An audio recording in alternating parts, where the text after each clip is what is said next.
डार साहब इस मामले में ये काम कर रहे हैं। और तो उसके बाद वहाँ पे डॉक्टर आफिया सिद्दीकी साहब का मामला हुआ, सवाल हुआ और एटलांटिक काउंसिल में सवाल हुआ। सवाल था तो डॉक्टर आफिया सिद्दीकी साहब के बारे में, साहिबा के बारे में उनके बारे में उन्होंने कहा कि बिल्कुल उनको सज़ाएँ कानून, ज़ाब्ते के मुताबिक हुई हैं। उनका बिल्कुल उनको सज़ा जो मिल रही है वो बिल्कुल सही है। और साथ ही साथ उन्होंने कहा इमरान खान का भी ट्रायल बिल्कुल सही हो रहा है और जो कोई भी खिलाफ कानून काम करता है वो दुरुस्त है। तो आफिया सिद्दीकी साहबा के बारे में ये बता दूं कि पहली बात है कि परवेज़ मुशर्रफ साहब की किताब पढ़ लें और उन्होंने कितने लोगों को हवाले किया अमेरिका के उस ज़माने में और किस तरीके से दिया। और फिर ये भी कोई इतने पवित्र नहीं है, ये भी माज़ी में देते रहे हैं, अमेरिका के हवाले करते रहे हैं। उनमें एमल कांसी थे, उनको हवाले किया था इन्होंने। एक और मेरे ज़हन से नाम निकल गया, वो भी इन्होंने हवाले किया था अमेरिका के। और ये अमेरिका के हवाले करते रहते हैं, कोई इसमें कोई बड़ी बात नहीं है, ये आराम से करते हैं और पैसे लेके करते हैं, अगली बात ये भी है। और परवेज़ मुशर्रफ साहब ने अपनी किताबें भी इस बात का लिखा और पैसे भी वसूल करने का उन्होंने लिखा, ये सारा कुछ लिखा। तो इसलिए तो डॉक्टर बाबर आवाम साहब हैं, सीनियर कानूनदान हैं, उन्होंने इस बात को अनफोल्ड किया और उन्होंने बताया, उन्होंने कहा जी आफिया सिद्दीकी को अगवा करके अमेरिका मुंतकिली बेशर्मी थी, क्योंकि उनको कराची से वो इस्लामाबाद आ रही थी, तो उस वक़्त उनको उठाया गया था और उठा के उनको अमेरिका के हवाले किया गया। अमरीकी हुकाम उनको लेके गए थे अफ़गानिस्तान, अफ़गानिस्तान से ले गए अमेरिका और वहाँ पे सज़ाएँ सुनाई गईं। तो ये सूरत-ए-हाल है। और उसके बाद तो डॉक्टर बाबर अमान साहब कहते हैं आफिया सिद्दीकी को अगवा करके अमेरिका मुंतकिली बेशर्मी थी और ड्यू प्रोसेस हरगिज़ नहीं था। पाकिस्तान में एक बहरूपिया form 47 prime minister Aafia Siddiqui की हमशीरा से मुलाकात में मदद का वादा करता है और उसका डिप्टी अमेरिका में आफिया की सज़ा को जायज़ मानता है। बुग़्ज़ इमरान में नीम पागल इंतकामी टोला पूरा पागल हो चुका है। हकीकत यही है कि ये ऐसी-ऐसी हरकतें कर रहे हैं और फिर ये कहते हैं कि जनाब हम तहज्जुद गुज़ार हैं, हम इबादत गुज़ार हैं। कभी ये आपको किसी एक दरबार पे नज़र आते हैं, कभी कि दूसरे दरबार पे चादर चढ़ा रहे होते हैं, कभी तीसरे दरबार पे चादर चढ़ा रहे होते हैं, अवाम को बेवकूफ़ बना रहे होते हैं। फिर एक खबर और है और वो है नदीम मलिक साहब ने दी है और उसकी तायीद भी की है। वो ये है कि $100 मिलियन क्रिप्टो करेंसी में हार गए। एक सियासी खानदान की बात कर रहे हैं वो, नाम किसी का नहीं ले रहे। और $100 मिलियन और उसका अगर आप दें तकरीबन ये 30 अरब रुपया बनता है, 30 अरब 29 अरब रुपया बनता है तकरीबन, और 29-30 अरब रुपया बनता है। ये क्रिप्टो करेंसी में हार गए एक सियासी खानदान। और आपको मालूम है कि मैंने इस पे लिखा है कि जनाब ये $100 मिलियन इनका अपना नहीं था, ये $100 मिलियन मेरा और आपका था और ये अवाम के टैक्सों का पैसा है। ये लूटते हैं और कौमी ख़जाने से लूटते हैं, ये किकबैक्स लेते हैं, ये तरक्याती मंसूबों से लूटते हैं, ख़्वाह वो तरक्याती मंसूबे, ख़्वाह वो मोटरवे हो, ख़्वाह वो हाईवे हो, ख़्वाह वो ट्रेन लाइन हो, ख़्वाह वो मेट्रो हो, इस तरह के बड़े-बड़े या पावर प्लांट्स हों, इन मंसूबों से, ख़्वाह वो सी-पैक हो, इनसे ये लूटते हैं और लूट कर ये पैसा बाहर पहुँचाते हैं। बाहर पहुँचा के फिर अपनी ये एम्पायर खड़ी करते हैं, बिज़नेस अपनी सल्तनत खड़ी करते हैं, बिज़नेस एम्पायर, और वहाँ फिर ये खेलते हैं। तो ये $100 मिलियन जो है, 29 अरब रुपया, ये ये अपनी जेब से इन्होंने कोई इनके वालिदैन ने इनकी को विरासत नहीं छोड़ी थी और इन्होंने भी कोई वहाँ पे मेहनत करके नहीं कमाए, क्योंकि इनके जो पैसे हैं वो तो मल्टीप्लाई होते हैं। आज 100 अरब है तो अगले दिन 200 अरब होगा। मैं आपको तरीका भी बता देता हूँ, तो मुश्किल काम नहीं है। ये सारी का सारा, मैंने कहा ये एक खानदान नहीं है जो $100 मिलियन का खेला है उधर जुआ और हार गया, और ये जुआ ही है और क्या होना है। ये मेरे और आपके पैसे हैं, ये पाकिस्तान के पैसे हैं, पाकिस्तान के कौमी खजाने से ये लूटे गए हैं। ये आज $100 मिलियन हारा है, कल को ये $200 मिलियन और पाकिस्तान से निकालेंगे और लगा देंगे, 200 मिलियन का फिर 400 मिलियन बनाएंगे और 30 अरब का 60 अरब रुपए और लेके जाएंगे, 60 अरब का 120 अरब रुपए बनाएंगे और अपना खाता पूरा करें। और ये खानदान नहीं है, और ये कई खानदान है ये, और ये वो खानदान है जिनको पाकिस्तान के अवाम ने, पाकिस्तान के सिस्टम ने, पाकिस्तान की जमहूरियत ने, पाकिस्तान के कानून ने, पाकिस्तान के अदालती निज़ाम, अदल और इंसाफ के निज़ाम ने इनको उठा के बाहर फेंक दिया था। और बाहर फेंक दिया था, ये लावारिस और यतीम और लाचार और बेबस हो गए थे। लेकिन इन इन गंद को, इस सारे गंद को इन्होंने दोबारा उठाया और उठा के इनको खड़ा किया, इनका गंद साफ किया, बल्कि इनका गंद साफ करके अपने मुंह पे मसला, अपना मुंह काला किया, अपने इदारों का मुंह काला किया, पाकिस्तान का मुंह काला किया, अदलिया का मुंह काला किया, कानून और आइन और जमहूरियत का मुंह काला किया। सबका मुंह काला करके इनको साफ शफाफ नए कपड़े पहना के कहा कि ये आ गए हैं। इनको दोबारा मुसल्लत किया और मुसल्लत करके अब कहते हैं, अब एक इधर से पढ़ती है, एक इधर से पढ़ रही है, अब चीखें निकल रही हैं और अब कहते हैं कि इनको कुछ कहा ना जाए। ये कोई इनमें ये शहजादियां हैं, ये कोई शहजादी है, कोई मलका है, कोई बादशाह है, कोई किंग है, कोई वजीर है, इनको कुछ ना कहा जाए। ये शहजादे शहजादियां हमारे, ये हमारे पपेट्स हैं, इनको कुछ ना कहा जाए। लिहाजा जो कहता है उसको भी उठा के फेंक देते हैं ये, और या जेल में या फिर घर भेज देते हैं। ये काम कर रहे हैं और ये सहाफ़ियों के साथ भी यही कर रहे हैं, ये सियासतदानों के साथ भी यही कर रहे हैं, ये सियासी कारकुनान के साथ भी ये कर रहे हैं, ये अदलिया के साथ भी यही कर रहे हैं, और जो भी सामने आता है ये ब्यूरोक्रेसी के साथ भी यही कर रहे हैं। जो भी सामने आता है उनको उठा के बाहर फेंक रहे हैं। तो इसलिए ये सारे के सारे कौमी मुजरिम हैं, जो पाकिस्तान को, ममलकत खुदादाद कहा जाता है पाकिस्तान को, कि ये अल्लाह की कायम करदा रियासत है, अल्लाह के निज़ाम पे, और अल्लाह के बंदों ने अपनी जान, माल, आबरू, हमारी माओ, बहनों, बेटियों ने कुर्बानियां देके ये बनाई है, और वोट की ताकत से बना था ये पाकिस्तान, वोट की ताकत से बना था। कायदे आज़म मोहम्मद अली जिन्ना ने बनाया था, और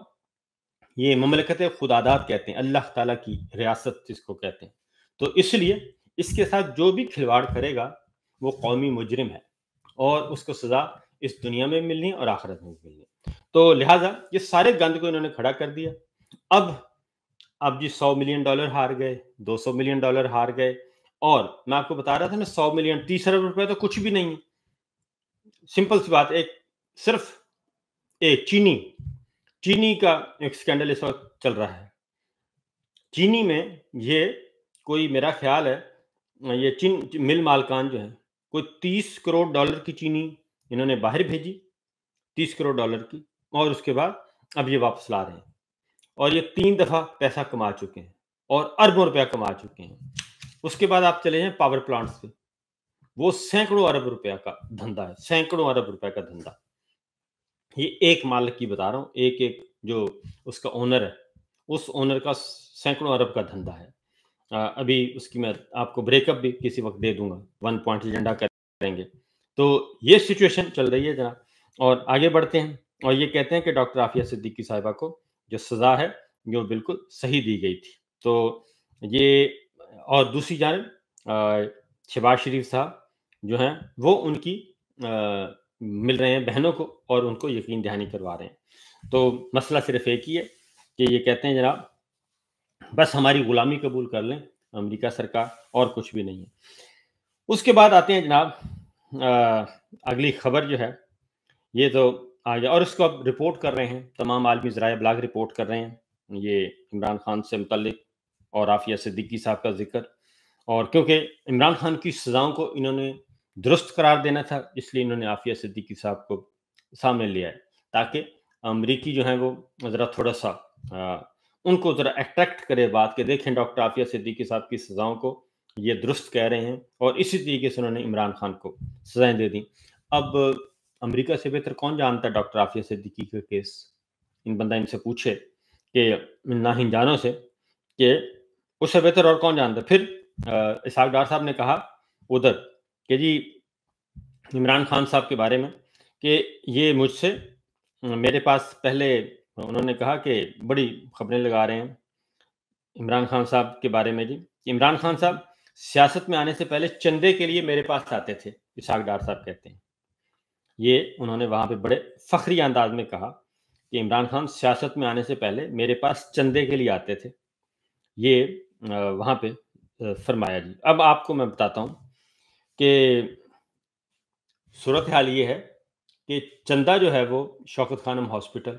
اب شوکت خانم ہاسپٹل اور اسی طریقے سے تعلیمی ادارے ہیں، زیادہ معروف شوکت خانم ہاسپٹل ہیں، وہ بن رہے ہیں، اس میں بے شمار لوگوں نے اس میں اپنا حصہ ڈالا، بے شمار لوگوں نے، اگر میں کہوں نا لاکھوں نہیں کروڑوں کی تعداد میں ہیں، انہوں نے حصہ ڈالا اور اب تک وہ دے رہے ہیں، اور کوئی کسی کا نام ہی نہیں پتا، وہ نمبر دیا جاتا ہے شوکت خانم کا،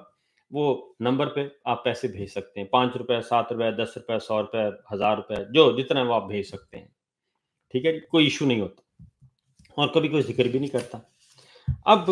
یہ جو ہے نا یہ سیاسی صدقہ ہوتا ہے، سیاسی صدقہ، سیاسی خیرات لوگوں کو دکھانے کے لیے، اور پھر اس کو جتلا بھی رہے ہیں اور اس کو کہتے ہیں جی دیکھیں، میں آپ کو ایک بات بتا دیتا ہوں کہ کچھ دنوں پہلے 2 دفعہ، ایک دفعہ نہیں 3 دفعہ ایک اسی طرح سب سے زیادہ عطیہ دینے والے کو بھیجا، ڈونیشن دینے والے کو عمران خان صاحب کے پاس بھیجا اور بلوایا گیا اس کو اور بھیجا گیا کہ کیونکہ آپ نے سب سے زیادہ ڈونیشن دی ہے تو آپ جائیں عمران خان کے پاس۔ تو عمران خان صاحب کے پاس وہ گئے، ایک دفعہ گئے 2 دفعہ گئے، تو انہوں نے کہا کہ جناب دیکھیں نا میں آپ کو اتنا زیادہ تو مزید آپ کو پروجیکٹس کو، تو عمران خان صاحب نے کہا کہ آپ یہ جو صدقہ خیرات آپ کی دیا ہے، ڈونیشن دی ہے، یہ آپ نے میرے لیے دی ہے اللہ تعالیٰ کے لیے دی ہے؟ وہ ڈونیشن جو دی تھی وہ مجھے میری پاکٹ میں نہیں گئی، وہ مجھ پہ آپ نے احسان نہیں کیا، نہ میرے اکاؤنٹ میں آئی، وہ جہاں آپ نے دی تھی وہ وہیں ہے، اور جا کے وہاں پہ حساب کریں اور آڈٹ کریں، اور ان صدقات کی وجہ سے اور ان ڈونیشنز کی وجہ سے میں آپ کی غلط بات نہیں مانوں گا، اور جا کے آپ جائیں اور دوبارہ تشریف بھی نہ لانا۔ عمران خان صاحب نے یہ بھی کہا کہ دوبارہ تشریف بھی نہ لانا اور اس کام کے لیے، لہٰذا یہ جو ہوتے ہیں نا جی یہ اس طرح کے ریاکار اس کو کہتے ہیں، جو دکھاوے کی نمازیں پڑھتے ہیں، جو دکھاوے کے لیے صدقہ دیتے ہیں، جو دکھاوے کے لیے خیرات کرتے ہیں، جو دکھاوے کے لیے قربانیاں کرتے ہیں، جو دکھاوے کے لیے عبادات کرتے ہیں، جو دکھاوے کے لیے نمازیں پڑھتے ہیں، یہ دکھاوے والے جو ہے نا ان کو قرآن مجید میں ہی، میں نہیں، قرآن مجید میں ہی اللہ تعالیٰ نے ان کو ریاکار کہا ہے، جن کے قول و فعل میں تضاد ہو، جو یہ سمجھتے ہیں کہ ہم نے یہ اپنے ناجائز کاروبار سے ہم نے دے دیا جناب اللہ تعالیٰ کی راہ میں 2 کروڑ روپے خرچ کر دیا ہے، بس ہمارا اللہ تعالیٰ کے ساتھ معاملہ سیٹ ہو گیا ہے، کیونکہ ہمارا یہ جو 100 کروڑ ہے یہ پاک ہو گیا، ان میں سے 2 کروڑ ہم نے دے دیا، کسی جا کے دربار پہ چادر چڑھا دیں گے اور کسی دربار کی کمیٹی کے سربراہ بنے ہوئے ہیں تو یہ کہیں گے جناب ہم ہو گئے صاف ستھرے ہو گئے، تو یہ ریاکار ہیں، اور ایسے ریاکاروں کے بارے میں قرآن مجید میں ہے کہ قیامت کے روز اللہ تعالیٰ ان کے روزے، ان کی نمازیں، ان کی زکوٰۃ، ان کے صدقے، ان کے خیرات ان کے منہوں پہ ماریں گے، ان کے منہ پہ ماریں گے، کیونکہ حقوق العباد جو ہے نا وہ بہت امپورٹنٹ ہے۔ اللہ تعالیٰ کہتا ہے حقوق اللہ تو میرا معاملہ ہے نا، نماز پڑھنی ہے نہیں پڑھنی یہ میرا اور آپ کا معاملہ ہوگا،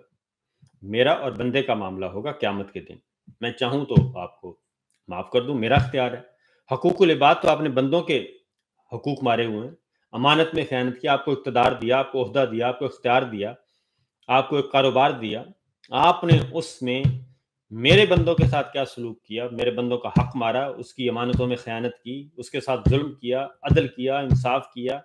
اس کی جان مال آبرو کی حفاظت کی نہیں کی، تو اس لیے یہ جو ہے نا یہ اس طرح کے بہروپیے، ان بہروپیوں سے بچنا چاہیے، اور جو اللہ تعالیٰ کو بھی جتلانے سے نہیں باز آتے، اللہ تعالیٰ کو جتلا رہے ہیں نا، صدقہ دیا کہ جو عمران خان میرے پاس صدقہ لینے آتا تھا وہ اپنے لیے آتا تھا لینے، پہلی بات تو یہ ہے، اور دوسری بات ہے کہ قرآن مجید میں تو ہے کہ آپ حضور اکرم صلی اللہ علیہ وسلم کی حدیث بھی ہیں کہ آپ ایک ہاتھ سے دیں تو دوسرے ہاتھ کو پتہ نہ چلے، یہ ہے معاملہ، اور یہاں پہ آ کے آپ امریکہ میں جا کے بتا رہے ہیں کہ یہ میرے پاس صدقہ لینے کے لیے آتا تھا. تو ان کی جو ہے نا ذہنی پستی ان کی ذہنی پستی کا عالم یہیں سے پتہ چلتا ہے. یہ ذہنی طور پہ بڑے پست اور چھوٹے لوگ ہیں. چھوٹے لوگ میں سخت لفظ استعمال نہیں کرتا. چھوٹے لوگ ہیں بہت ہی.